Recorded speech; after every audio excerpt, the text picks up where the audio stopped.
안녕하세요. 반갑습니다.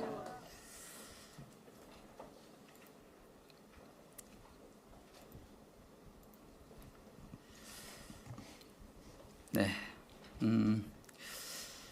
오늘은 2월 22일입니다.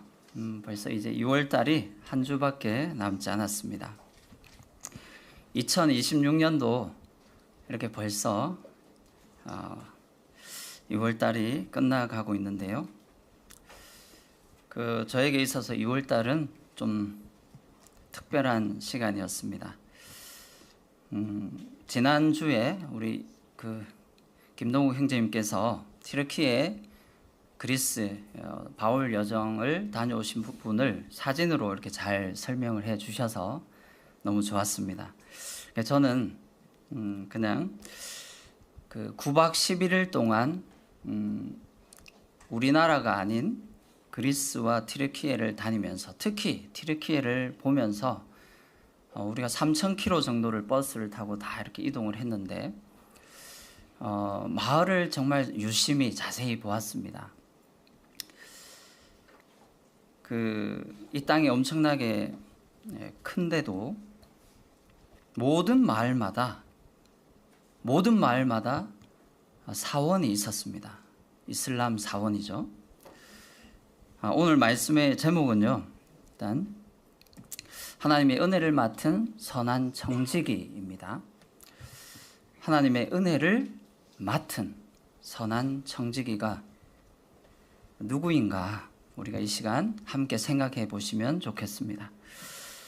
튀르키예를 버스를 타고 이동을 하면서 그 마을들을 유심히 보았는데요.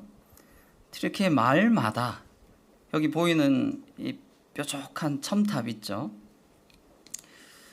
이런 것이 마을의 중심에 곳곳에 위치를 하고 있었습니다.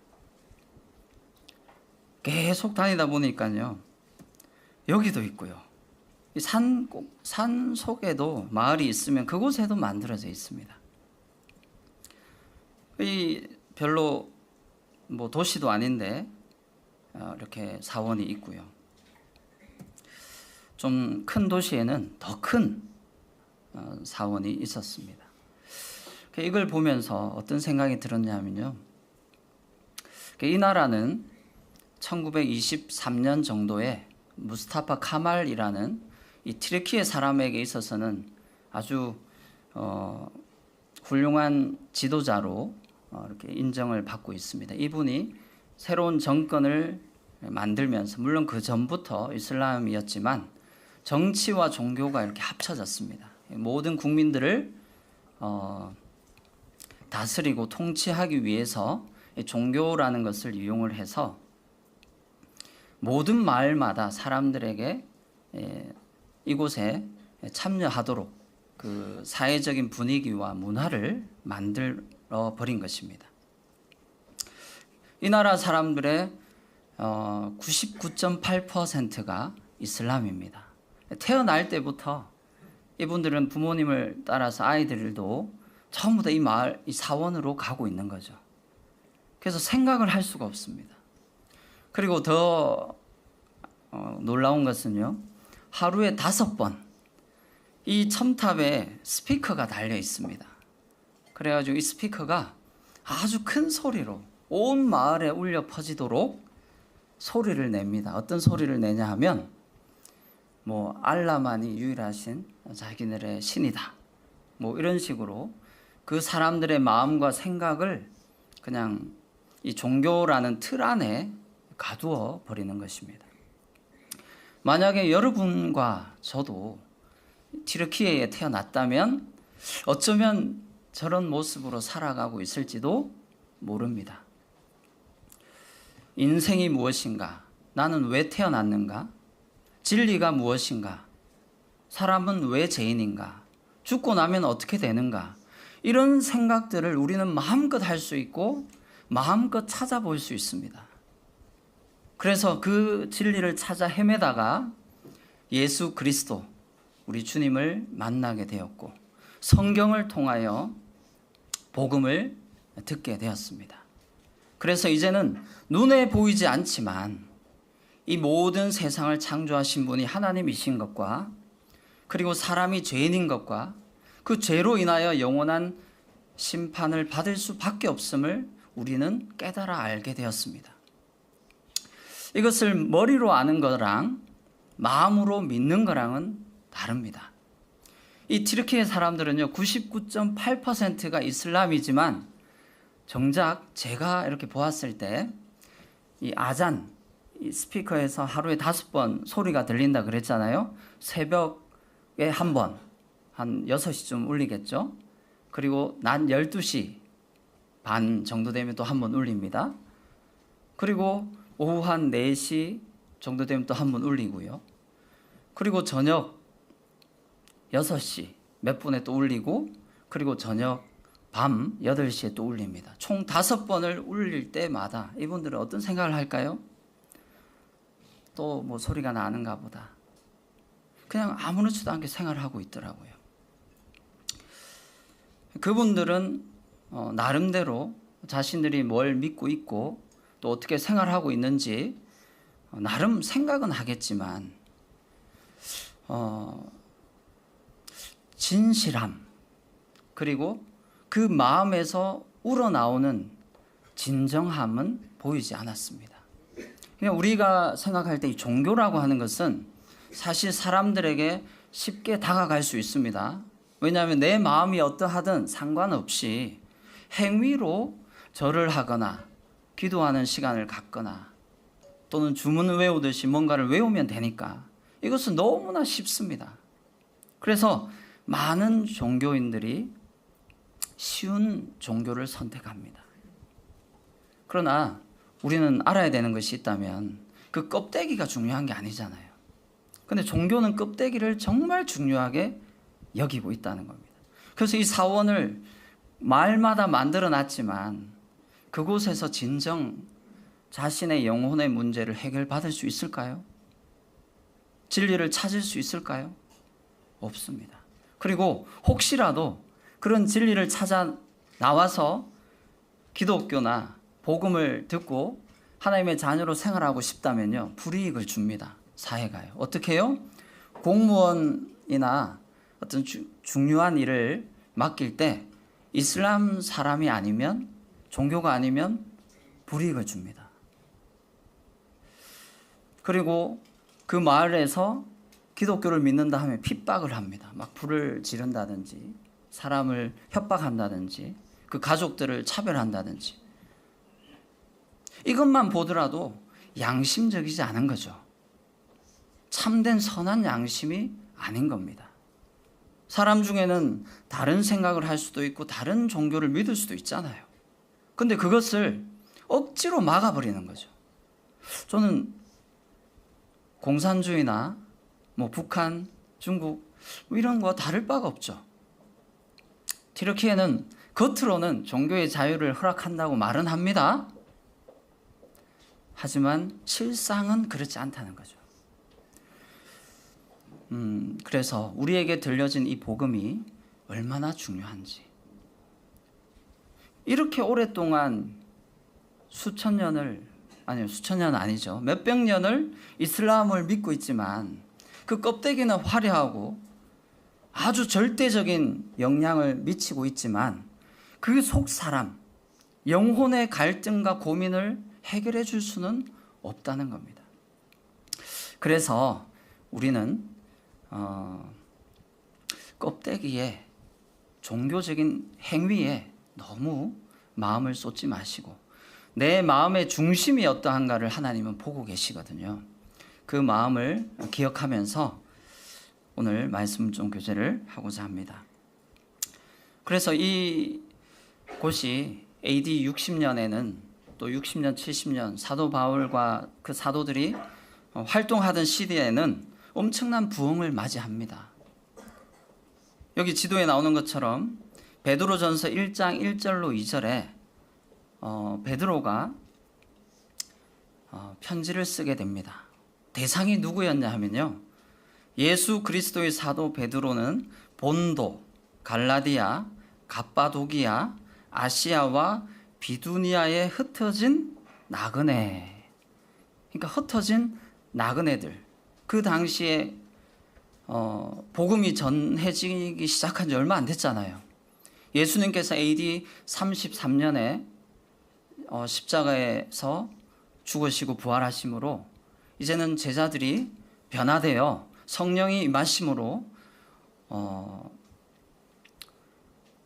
예루살렘과 사마리아와 온 유대와 땅끝까지 이제 복음이 전해지게 되었습니다. 시작했습니다. 그때에 사도 바울과 같은 믿는 믿음의 선진들을 통하여 이 지역이 현재의 튀르키예 땅에도 복음이 전해졌습니다. 열매를 맺었습니다. 많은 교회들이 있었습니다. 그런데 지금은 어떻습니까? 튀르키예의 이슬람 사원으로 가득 차 있습니다. 이건 뭘 의미할까요? 우리가 이 흩어진 나그네에게 이 당시에도 이방 종교와 우상 숭배에 빠져 있는 사람들이 대부분이었습니다. 그러한 가운데에서 많은 그리스도인들은 구원을 받고 하나님의 자녀가 된 이후에 핍박을, 여러 가지 차별을 받아야만 했습니다. 그래서 그들의 삶은 나그네와 같은 삶이었습니다. 이 땅에는 소망이 없고 영원한 하늘. 그래서 우리 베드로전서 1장 3절로 4절 말씀에도 예수 그리스도께서 죽음에서 부활하심으로 우리를 거듭나게 하사 이 산 소망을 갖게 하시고 또 썩지 않고 더럽지 않고 쇠하지 아니하는 이 하나님 나라의 유업을 있는 자들로 우리를 세워주셨습니다. 그 유업은 우리를 위하여 하늘에 간직하신 것이라고 말씀하셨어요. 그래서 사도 베드로는 이 땅에 흩어져 있는 많은 핍박을 받고 있는 성도들을 향해서 이 땅에서는 비록 환난과 고난과 핍박을 당하지만 거듭난 자에게 주어진 이 산 소망, 하늘의 유업을 바라며 신앙생활을 잘 해갈 것을 말씀하고 있습니다. 자, 우리 베드로전서 1장 3절로 4절 말씀 읽어보겠습니다. 같이 시작. 우리 주 예수 그리스도의 아버지 하나님을 찬송하리로다. 그의 많으신 긍휼대로 예수 그리스도를 죽은 자 가운데서 부활하게 하심으로 산 소망이 있게 하시며 썩지 않고 더럽지 않고 쇠하지 아니하는 유업을 있게 하시나니 곧 너희를 위하여 하늘에 간직하신 것이라. 그래서 이 편지를 받은 그 당시에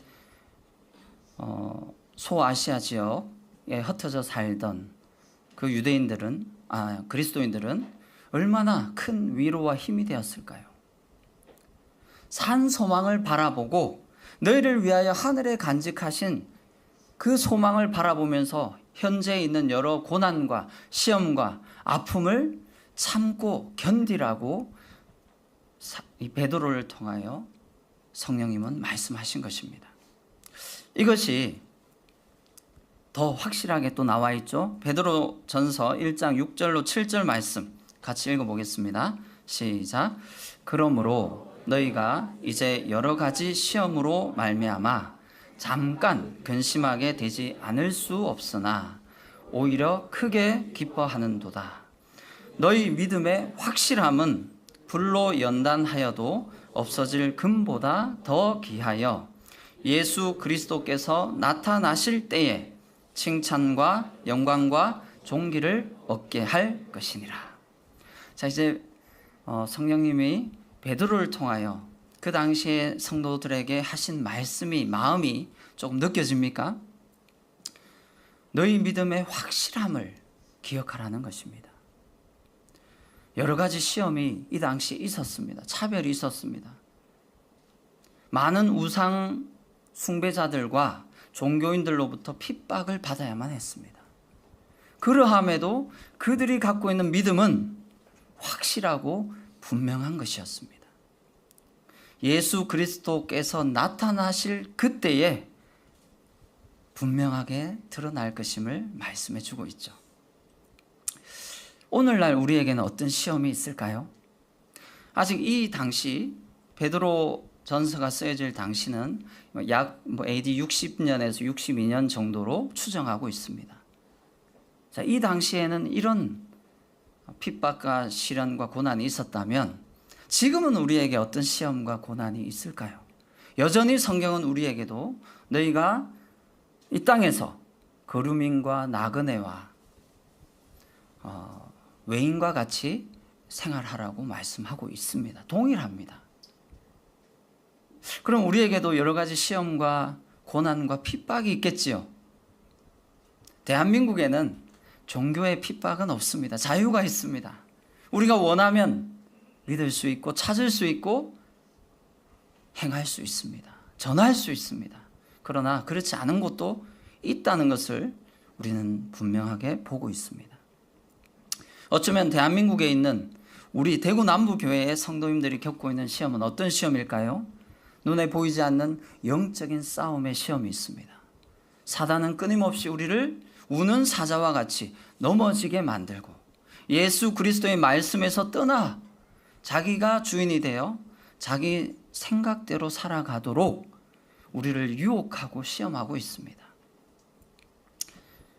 그래도 우리는 말씀 앞으로 나아가서 그 믿음의 확실함 속에서 소망을 가지고 나아가야 되겠죠. 왜 그럴까요? 하나님이 기뻐 받으시는 삶, 우리를 구원하신 이유, 우리를 거듭나게 하신 이유, 이 땅에서 살아가는 이유가 무엇입니까? 바로 하나님의 거룩에 참여하는 삶, 하나님을 기쁘시게 하는 삶으로 우리를 초대하셨기 때문입니다. 나를 위해서 나의 자아 실현과 나의 욕정과 육신의 정욕과 이생의 자랑과 안목의 정욕을 위해서 우리를 살게 하시는 것이 아닙니다. 그런데 사단은 끊임없이 우리를 속이지요. 우리 눈앞에 끊임없이 좋은 것들을 보여줍니다. 세상의 쾌락과 아름다움과 그리고 마치 이 하와가 선악을 알게 하는 나무의 실과를 보았을 때 사단이 말했잖아요. 이 선악을 알게 하는 나무의 실과를 먹으면 너희 눈이 밝아져 하나님과 같이 될 것이다. 그때 선악을 알게 하는 나무의 실과를 보니까 하와의 마음속에 어떻게 되었습니까? 지혜롭게 할 만큼 탐스럽고 먹음직도 하고 보암직도 한 그런 과일로 보였습니다.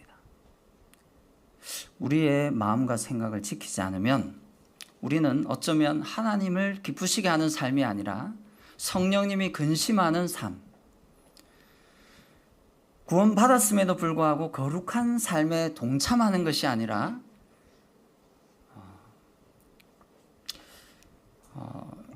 우리의 불경건함으로 인하여 하나님의 마음을 아프게 하는 삶을 살 수도 있다는 것입니다. 그래서 베드로 전서 1장 13절로 15절에 어떤 말씀을 하고 있는지 한번 같이 읽어보겠습니다. 시작. 그러므로 너희 마음의 허리를 동이고 근신하여 예수 그리스도께서 나타나실 때에 너희에게 가져다 주실 은혜를 온전히 바랄지어다. 너희가 순종하는 자식처럼 전에 알지 못할 때에 따르던 너희 사욕을 본받지 말고 오직 너희를 부르신 거룩한 이처럼 너희도 모든 행실에 거룩한 자가 되라. 이것이 우리를 향한 구원받은 성도를 향한 아버지 하나님의 마음입니다. 마음의 허리가 어디 있을까요? 네, 우리가 정신적으로 마음으로 바짝 정신을 차리고 준비하라는 것입니다. 근신하라고 하는 것은 영적인 각성을 하라는 겁니다. 우리의 마음을 생각을 그대로 내버려 두면요, 눈에 보이는 것에 영향을 받고 또 현재 나를 둘러싸고 있는 여러 일들에 영향을 받을 수밖에 없습니다. 그러면 세상적인 일에 관심을 쏟게 되고 우리의 영혼은, 우리의 마음은 하나님을 기쁘시게 하는 삶을 살지 못할 수도 있다는 것입니다. 이 당시에 이 말씀이 쓰여졌던 이 당시에 그 소아시아 지역과 흩어져 있는 여러 지역에는 우상을 숭배하고 하나님을 믿지 않는 사람들이 오히려 하나님 믿는 사람들에게 너 왜 이렇게 사냐? 왜 이렇게 어리석냐? 너 이렇게 불쌍하냐? 세상의 쾌락이 무엇이냐? 웃고 즐기고 떠들고 마시고 그렇게 사는 게 인생 아니냐? 라고 끝없이 외쳤습니다. 그리고 어떤 사람은 이걸 곱게 포장해서 철학이라는 말로 그들을 유혹했습니다.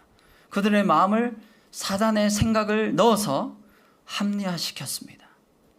그래서 많은 사람들이 하나님을 믿지 않거나 떠나가거나 그 신앙의 길을 끝까지 달려가지 못했습니다. 대표적인 사람이 데마였죠. 데마는 사도 바울의 훌륭한 동역자였습니다.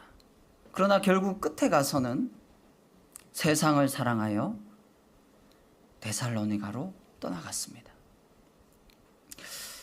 자, 그럼 하나님의 교회는 어떤 곳일까요? 바로 하나님이 기뻐 받으시는 삶을 살아낼 수 있는 힘을 갖게 하는 곳입니다. 거룩에 참여하도록 우리를 도우시는 장소입니다. 우리에게 있어서 이 교회는요, 하나님의 몸된 교회입니다. 피로 사신 교회라고 하셨습니다. 우리가 교회에 모이는 것은 여러 의미가 있습니다. 예배를 드리기 위함도 있고요. 또 우리를 부르신 그 목적에 맞게 하나님께 영광을 돌리기 위해서 오는 것이기도 합니다. 그러나 신약교회, 이 교회는 7가지의 원리를 따라 섬기는 곳이 되어야 합니다. 전에 말씀을 드린 적이 있는데요. 한번 따라해 볼까요? 한 몸의 원리. 그 몸에서 그리스도가 머리 되시는 원리. 지체의 원리. 성령님이 역사하시는 원리. 거룩의 원리. 은사의 원리. 제사장의 원리.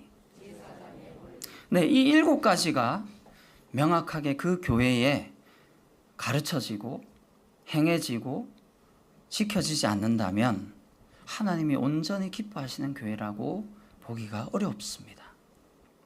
그래서 저는 이걸 기억하기 좋으시라고 이렇게 한번 앞글자를 따봤습니다. 한몸 지성이면 근제라. 자, 한번 따라해 볼까요? 시작. 한몸 지성이면 근제라. 이렇게 기억하시면 좋겠습니다. 우리가 교회를 떠올릴 때요, 대구 남부교회가 한 몸으로 주님 앞에 있기를 원합니다. 비록 지금 우리가 지역교회로 모이고 있지만요, 우주적인 교회로는 하나입니다. 오늘은 그 중에서 은사의 원리 부분을 좀 교제를 나누고자 합니다. 벌써 30분이네요. 네, 그럴 줄 알고 오늘 조금만 준비했습니다. 그래서 마치는 시간은 지켜서 드릴 테니까 오늘 꼭 이거는 다음에 시리즈로 해야 될 것 같습니다. 자, 첫 번째, 교회는 한 몸으로 존재한다. 에베소서 4장 4절 말씀. 몸이 하나요, 성령도 한 분이시니 이와 같이 너희가 부르심의 한 소망 안에서 부르심을 받았느니라. 자, 우리는 우주적인 교회로서 모든 구원받은 성도들로 구성된 한 몸을 이루고 있습니다. 이것은 종교 단체도 아니고 인간적인 조직도 아닙니다. 살아있는 하나님의 몸된 교회로 성경은 우리에게 비유로 말씀하고 계십니다. 2023년에 제8회 IBCM 국제수양회가 열렸습니다. 이게 4년마다 열리는데요, 2023년에 열렸으니까 아마도 한 2027년쯤에 다시 열리겠죠. 전 세계 155개국에 한 4만 개 정도의 우리 브레드린 모임이 있는 것으로 보입니다. 성도님 수가 약 한 270만 명 정도로 추정되고 있습니다. 그러니까 불해드린 모임입니다. 교단교회나 교파교회는 여기 통계에 들어있지 않습니다. 우리와 같은 교회 진리를 따라 모이는 교회들의 현황입니다. 우리 한국에는 한 229개 정도의 지역교회가 있습니다. 그리고 그리스도는 몸의 머리가 되십니다. 골로새서 1장 18절 말씀 같이 읽어보겠습니다. 시작.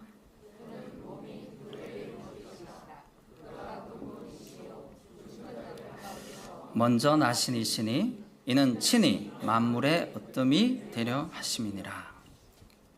자, 머리가 되시는 분은 오직 예수 그리스도여야만 합니다. 우리 주님이 머리가 되셔야 됩니다.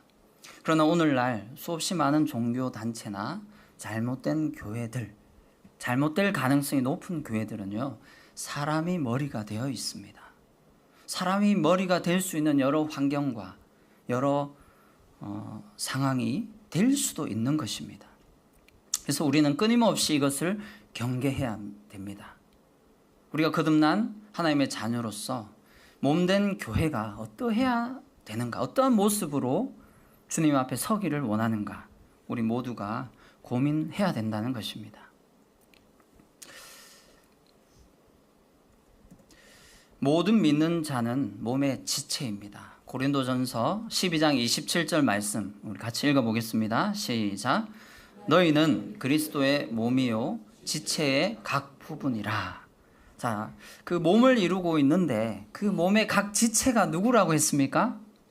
성도님들이라고 했습니다. 이 자리에 계신 노 성도님부터 구원받은 모든 하나님의 자녀는 지체를 이루고 있는 것입니다. 그리고 그 몸은 성령님이 다스리시고 역사하셔야만 합니다. 요한복음 14장 26절 말씀 같이 읽어보겠습니다. 시작. 보혜사 곧 아버지께서 내 이름으로 보내실 성령 그가 너희에게 모든 것을 가르치고 내가 너희에게 말한 모든 것을 생각나게 하리라. 성령님께서 가르치고 생각나게 하시고 보여주시고 깨닫게 하시고 인도하시는 대로 우리의 삶이 나아가야 되고 교회도 그러한 방향으로 나아갈 때 하나님께서 기뻐 받으시는 것입니다. 그리고 거룩한 하나님의 자녀의 삶에 동참하는 것입니다. 그래서 우리 대구남부교회는요 2024년부터 성령님이 역사하시고 하나님의 행하심을 경험하는 교회가 되기를 계속 꿈꾸고 있습니다. 그래서 오직 성령님이 일하시고 역사하셔야 됩니다. 예를 들어 우리 형제님들끼리 회의를 하다가도 뭔가 의견이 다를 수 있잖아요. 보는 관점이 다를 수 있고 생각이 다를 수 있고 방법이 다를 수 있잖아요.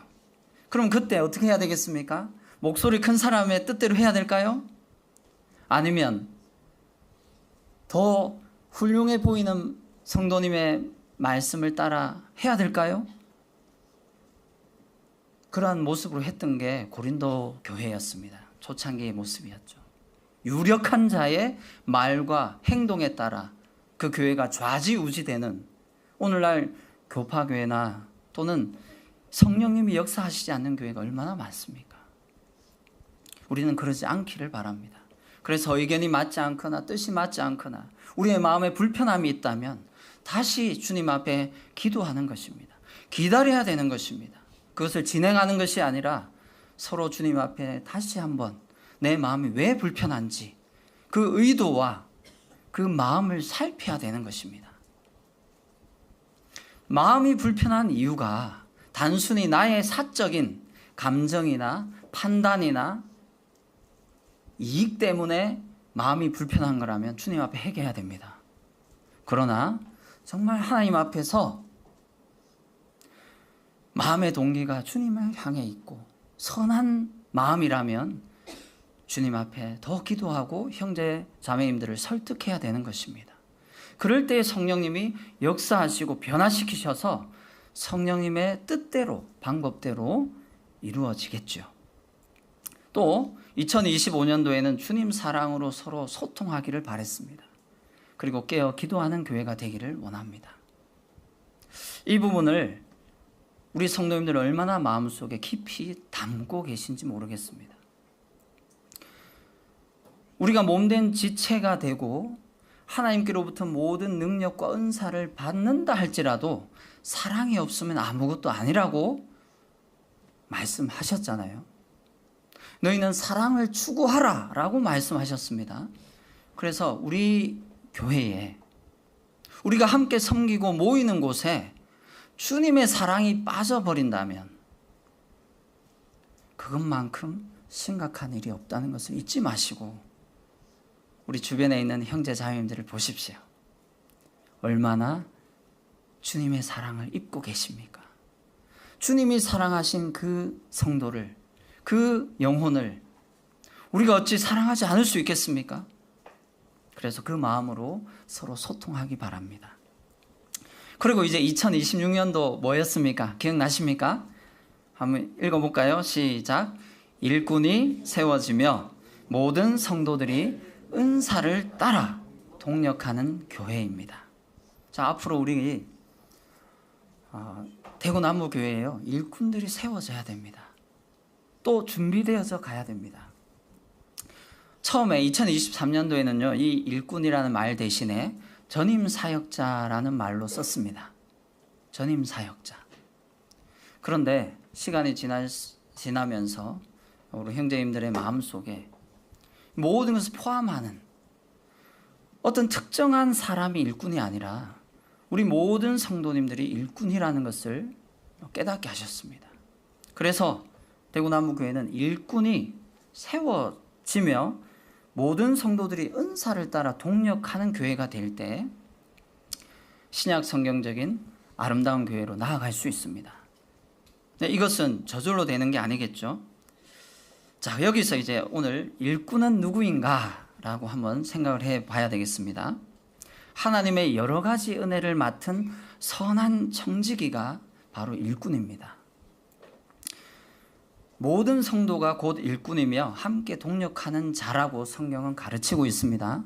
특정한 몇 사람이 일꾼이 아니고요, 직분을 맡은 사람이 일꾼이 아닙니다. 성경은 분명하게 말하기를 모든 지체가 일꾼이라고 말씀합니다. 그 일꾼이 어떤 사람이기에요? 하나님의 여러 가지 은혜를 맡은 선한 청지기이기 때문입니다. 그래서 오늘날은요, 참 쉬운 게 뭐냐면, 종교가 쉬운 이유는요, 성직자 제도가 있기 때문입니다. 성직자 몇 사람만 훌륭하거나 뛰어나거나 열심히 하면 다 해결이 됩니다. 맞죠? 그런데 하나님께서 원하시는 교회는 그런 모습은 아닙니다. 그래서 우리도 고민이 됩니다.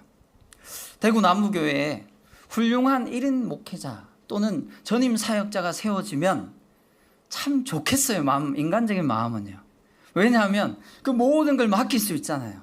그리고 책임도 다 미룰 수 있잖아요. 아니, 다 하라고 맡겨놓지 않았냐고. 그래서 절대 권력을 줄 수도 있습니다. 여러분, 정말 그걸 원하시나요? 모르겠어요. 우리 대구남부교회가 앞으로 나아갈 방향이 어떤 일꾼이 세워지기를 원하는지. 성경은 분명하게 말하기를 어떤 특별한 슈퍼맨 같은 일꾼을 보여주시는 것이 아닙니다. 그 몸의 지체, 보이지 않고 드러나지 않고 훌륭해 보이지 않고 사람에게는 관심을 끌지 못하는 그 조그마한 일에 주님이 역사하시고 그 부분을 통하여 교회를 더 강하게 하시고 성장하게 하신다는 것을 성경은 말하고 있다는 거죠. 그런데 이 세상은 그렇지 않습니다. 세상은 거꾸로입니다.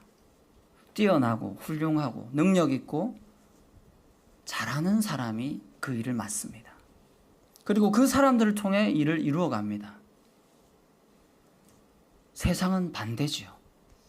우리가 잘 생각을 해봐야 합니다. 그러면 일꾼은 누구인가? 이 고린도전서 4장 1절 말씀을 우리 같이 읽어보겠습니다. 시작.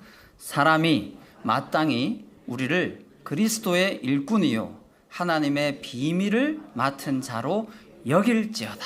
참 저는 은혜가 되었습니다. 여길지어다, 이게 은혜가 되었습니다. 여길지어다가 또 한 번 나오지요. 우리를 하나님에 대해서는 산자로 여길지어다 말씀하셨잖아요. 은혜의 말입니다. 우리는 우리 스스로를 볼 때 너무나 연약하고 보잘것없고 부족하고 또 부끄러운 모습일 수 있습니다. 그러나 하나님이 우리를 보실 때는요, 우리를 그리스도의 몸된 지체요, 그리스도의 일꾼이요, 하나님의 비밀을 맡은 자로 각자의 삶 속에서 일하시고 역사하시기를 바라신다는 것입니다. 그래서 참 감사가 됩니다. 이 자리에 계신 모든 성도님들 한 분 한 분이 다 그리스도의 일꾼이고 하나님의 비밀을 맡은 자입니다. 이걸 잊지 마시기 바랍니다. 일꾼은요, 하나님의 여러 가지 은혜를 맡은 선한 청지기 같이 되라고 하셨는데요, 이것은 은사의 가치와 의미를 아는 사람입니다. 하나님을 위해 겸손하게 섬기는 사람이고요, 은사를 위탁받은 종일 뿐임을 아는 사람입니다. 어떤 사람은 착각을 해가지고요, 내가 받은 재능과 은사를 마치 내 소유인 것처럼 착각을 합니다. 그래서 내가 주인이 되어서 내가 원하는 대로 마음껏 휘둘러 버리는 거예요. 그럼 어떻게 될까요? 부작용이 일어납니다. 교회는 그런 곳이 되어서는 안 되겠죠. 은사를 받은 종의 자세는요, 소유자가 아니라 성령님이 주신 나를 도구로 사용하고 계실 뿐임을 끊임없이 돌아보고 기억하는 사람입니다. 그러니까 자랑할 것도 없고 교만할 것도 없습니다. 그리고 성도를 바라보는 마음과 자세와 태도가 어떨까요? 판단하거나 구분짓거나 차별할 수가 없습니다. 참된 은사의 의미를 아는 일꾼이라면요. 그래서 우리는 이 베드로전서 4장 10절 말씀이 오늘의 요절입니다. 같이 한번 읽어보겠습니다. 시작. 각각 은사를 받은 대로 하나님의 여러 가지 은혜를 맡은 선한 청지기 같이 서로 봉사하라. 자, 은사를 각각 주셨습니다. 각각이라는 말은요, 개인에게, 구원받은 모든 하나님의 자녀에게 다 주셨다는 말입니다. 주권적으로 주셨습니다. 우리가 구원받을 때, 거듭날 때 하나님께서, 성령님께서 개입하여 주시는 것입니다. 근데 그게 뭐냐 하면 하나님의 여러 가지 은혜를 맡은 거예요. 하나님이 주시는 여러 가지 은혜가 있습니다. 어떤 것은 긍휼, 어떤 것은 섬김, 어떤 것은 봉사, 어떤 것은 교제, 다양하게 있을 수 있습니다. 그 모든 각 영역에서 여러 가지 은혜를 하나 또는 둘 또는 여러 개를 맡은 것이지, 우리가 마치 슈퍼맨처럼 갖고 있는 것은 아니라는 겁니다. 그래서요, 이 말씀에서는 은사의 본질은 은혜입니다. 은혜로 주어진 것이고요, 그 은사의 목적은 섬기라고 주신 것입니다. 내가 우월감을 가지고 특권의식 가지고 다스리라고 주는 것이 아닙니다. 섬기라고 주신 것입니다. 그리고 그 은사의 정체성은요, 청지기로, 종으로서, 관리인으로서 주님을 섬기라는 것입니다. 그리고 마지막 하나는요, 그 은사의 방향은, 섬김의 방향은 나를 향한 것이 되어서는 안 됩니다. 자기의 이익이나 자기의 자아실현이나 자기의 욕심을 위해서 사용하는 것이 아니라 오직 몸된 교회, 공동체를 위해서 사용하라고 주신 것입니다. 그래서 이 은사가요, 헬라어로 카리스마입니다. 카리스마. 오늘날 우리 사람들은 저 사람 카리스마 있다 이렇게 잘못 이용할 때도 있지만, 헬라어 본래의 의미는 성령님의 뜻대로 성령님을 통해 주어지는 것입니다. 몸된 교회를 세우라고 주신 은혜의 선물입니다. 이것은 선물, 주어지는 것입니다. 그리고 이것은 영적 봉사를 하라고 특별하게 주어진 능력입니다. 자, 이것이 은사인데요. 우리가 헷갈리는 게 뭐냐면 재능입니다. 재능. 자, 요 말씀 우리 은사란 무엇인가? 로마서 12장 6절 말씀 같이 읽어봅니다. 시작. 우리에게 주신 은혜대로 받은 은사가 각각 다르니. 자, 은혜대로 받았다고 하셨고요. 에베소서 4장 7절 시작. 우리 각 사람에게 그리스도의 선물의 분량대로 은혜를 주셨다. 자, 그리스도의 선물의 분량이라고 했습니다. 자, 그러면 다 똑같을까요? 다를까요? 다릅니다. 같은 은사를 받아도요, 그 성도님마다 다를 수 있습니다. 믿음의 분량, 은혜의 분량대로 주셨습니다. 이것은 끊임없이 성장하고 자라가는 것입니다.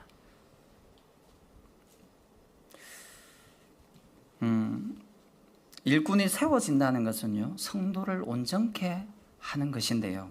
우리 에베소서 4장 12절에 은사를 주신 이유를 이렇게 설명합니다. 이는 성도를 온전하게 하여 봉사의 일을 하게 하며 그리스도의 몸을 세우려 하심이라.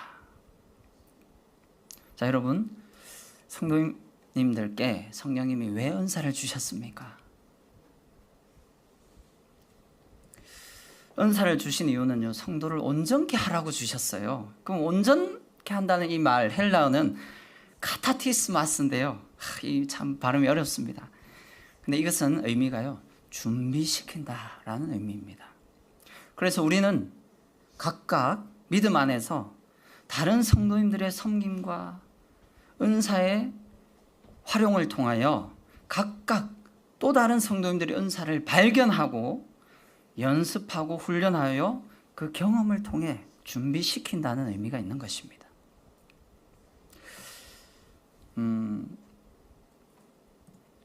왜냐하면 이 은사는 교회를 세우기 위해 성령님이 주시는 은혜의 선물이지만 재능은 영어로 탈란트라고 하죠. 마태복음 25장에 보면 달란트 비유가 나와서 우리가 좀 헷갈립니다. 그래서 달란트를 은사로 같은 의미로 생각하시는 분도 있습니다. 네, 그럴 수 있습니다. 저도 그 부분에 대해서 그럴 수 있다고 생각합니다. 그러나 제가 지금 말씀드리는 것은 우리가 흔히 생각하는 은사와 재능을 좀 분별해 보면 좋겠습니다. 자, 은사는 몸된 교회를 세우라고 성령님이 특별하게 은혜로 주어지는 선물이라면, 재능은요, 우리가 태어날 때 창조 질서 안에서 하나님의 창조 안에서 우리가 태어날 때부터 갖고 있는 기질이나 자질, 재능, 일반적인 능력을 의미합니다. 이제 약간 구분이 되시죠? 그래서 태어날 때부터 노래 잘하는 사람 있을 수 있잖아요. 그 사람은 재능입니다. 그래서 은사는 교회를 세우는 기능적인 역할로 주어지는 것입니다. 단순한 능력의 발현이 아니라 인격적으로 그리스도의 형상을 닮아가는 과정입니다. 그래서 교회를 자기 재능 가지고 섬기고자 하면 어떻게 될까요? 당장은 좋아 보입니다. 막 뛰어나 보입니다. 훌륭해 보입니다. 그러나 여러 부작용이 일어납니다. 하나님이 영광을 받는 것이 아니라 그 사람이 영광을 받거나 그 사람이 교만해지거나 또는 여러 어려움들로 인하여 교회에 고난이 있을 수 있습니다. 그래서 우리가 재능을 가지고 은사라고 착각해서는 안 됩니다. 그런데 시간이 50분이네요. 제가 이거 예상하고 좀 짧게 했는데 어쩔 수 없습니다. 예. 그럼 우리 다음 시간에는 은사와 재능을 어떻게 분별하고 은사의 유형이 3가지 정도 있습니다. 그 3가지를 알아본 다음에 그럼 이제 은사를 가지고 어떻게 활용하고 섬길 것인가, 그 자세를 다음 시간에 교제 나누도록 하겠습니다. 오늘 우리를 부르신 목적을 한번 생각해 봤습니다.